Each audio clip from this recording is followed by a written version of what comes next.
Hello students, आज की video में हम डिस्कस करने वाले हैं अपनी एनसीईआरटी बुक की टेबल 3.1। ओके, तो इससे पहले की वीडियो में हमने एक वीडियो बनाई थी इंट्रोडक्शन की, जिसमें हमने बताया था कि linear equation in two variables क्या होती हैं। तो आज हम इस टेबल के हिसाब से हम देखेंगे कि इसका सोल्यूशन किस तरीके से होता है। पिछली वीडियो में हमने पढ़ा था A1 A2 B1 B2 C1 C2 क्या होता है, किस तरीके से हम उसे किसी भी इक्वेशन अगर हमें दे रखी है तो हम उससे कैसे लेते हैं कि A1 क्या है, B1 क्या है, C1 क्या है, हम किस तरीके से लेते हैं। आज हम इस टेबल के हिसाब से पढ़ेंगे कि इनका जो रेशो है A1/A2 B1/B2 और C1/C2 का, उनको कंपेयर करेंगे अगर हम। ओके, तो कंपेयर करके बिना पहले ही सॉल्यूशन किए, इन इक्वेशंस का बिना सॉल्यूशन किए हम किस तरीके से बता सकते हैं कि इसका किस तरीके का सॉल्यूशन हमारा आने वाला है, हमें मिलने वाला है। एक तो हम इसमें पता कर सकते हैं ग्राफिकली रिप्रेजेंटेशन, कि इसका ग्राफिकल रिप्रेजेंटेशन कैसा होगा, और हम इससे ये भी पता कर सकते हैं कि इसका एल्जेब्रिक सॉल्यूशन क्या होगा।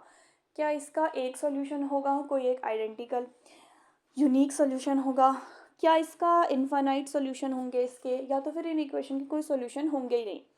ओके, तो सबसे पहले हमारे पास जो एग्जाम्पल है वो एग्जाम्पल है हमारे पास कि अगर हमारे पास इक्वेशन है x-2y इक्वल्स टू 0। पहला या वो है जो हमारे पास पहली जो हमारी इक्वेशन है ये वाली x-2y इक्वल्स टू 0, और सेकंड हमारी जो इक्वेशन है वो है 3x + 4y - 20 इक्वल्स टू 0। अब अगर हम इसमें से छाँटें तो जो हमारा a1 है वो हमारा 1 है, क्योंकि हमने पिछली वीडियो में सीखा था कि हम a1 a2 b1 b2 c1 c2 किस तरीके से डिफाइन करते हैं। जो हमारा b1 है वो यहाँ पे -2 है, और जो हमारा C1 है वो यहाँ पे 0 है। ओके, क्योंकि यहाँ पे कांस्टेंट कोई टर्म नहीं है तो C1 हमारा 0 है। वैसे ही हमारा यहाँ पे जो A2 है वो 3 है, जो B2 है वो 4 है, और जो C2 है वो -20 है। ओके, -20 है। तो अब हम इसका क्या करते हैं, अब हम इसका रेशो लेते हैं। अगर हम यहाँ से लें A1/A2 जो कि है 1/3, अगर हम यहाँ से लें A1/A2 जो कि है 1/3, हमें ये मिल गया। फिर अगर हम ले B1/B2 जो कि है -2/4, और C1/C2 है हमारा 0/20।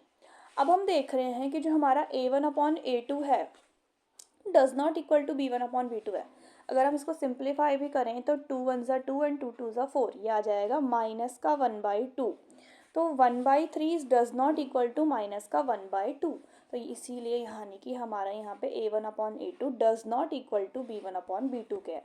ओके, अगर हमारी ऐसी कंडीशन आती है तो उसमें जो हमारा ग्राफिकल सॉल्यूशन होता है वो होता है इंटरसेक्टिंग लाइंस का। मतलब जब भी हम उसकी ग्राफिकल सॉल्यूशन बनाएंगे तो हमारी पहली इक्वेशन का जो सॉल्यूशन होगा वो इस तरीके से होगा, और जो दूसरी इक्वेशन का सॉल्यूशन होगा इस तरीके से होगा, और वो दोनों जो सॉल्यूशन है वो किसी पॉइंट पे इंटरसेक्ट करेंगी, जैसे इस पॉइंट पे इंटरसेक्ट कर रही हैं। तो इस तरीके से हमें उसका ग्राफिकली रिप्रेजेंटेशन मिलेगा अगर हमारा A1/A2 does not equal to B1/B2 के आया तो। ओके, और एल्जेब्रिक सॉल्यूशन हमें क्या मिलेगा, उसका एल्जेब्रिक सॉल्यूशन हमें मिलेगा कि एग्जैक्टली हमें उसका 1 सॉल्यूशन मिलेगा।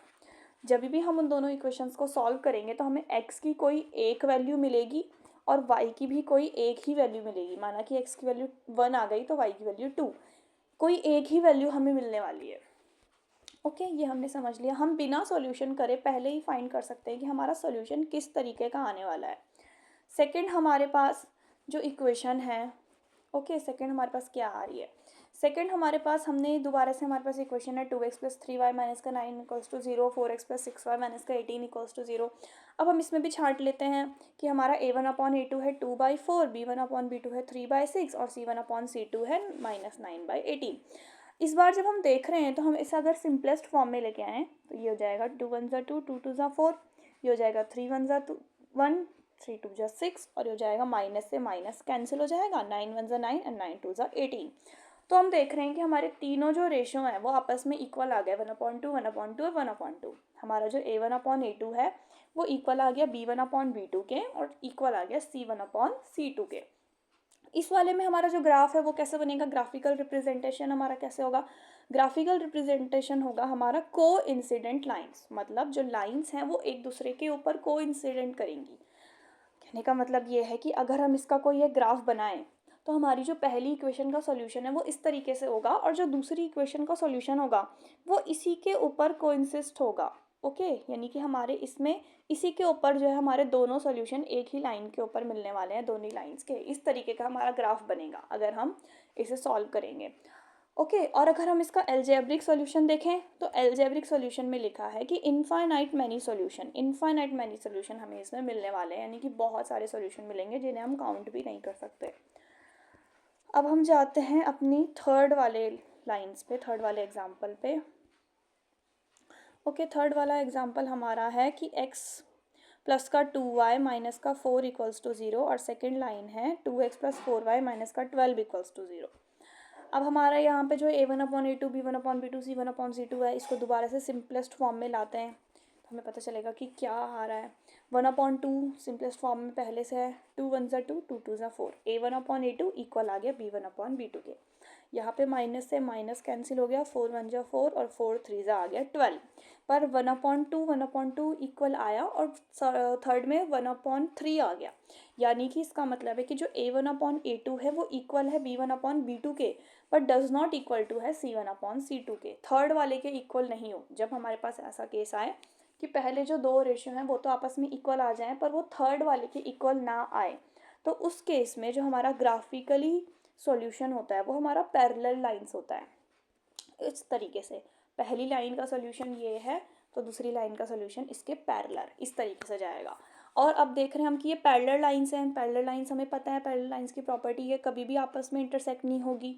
ओके, तो इसका मतलब इसका नो सॉल्यूशन, इसका कोई भी सॉल्यूशन हमें नहीं मिलने वाला है। Okay, thank you.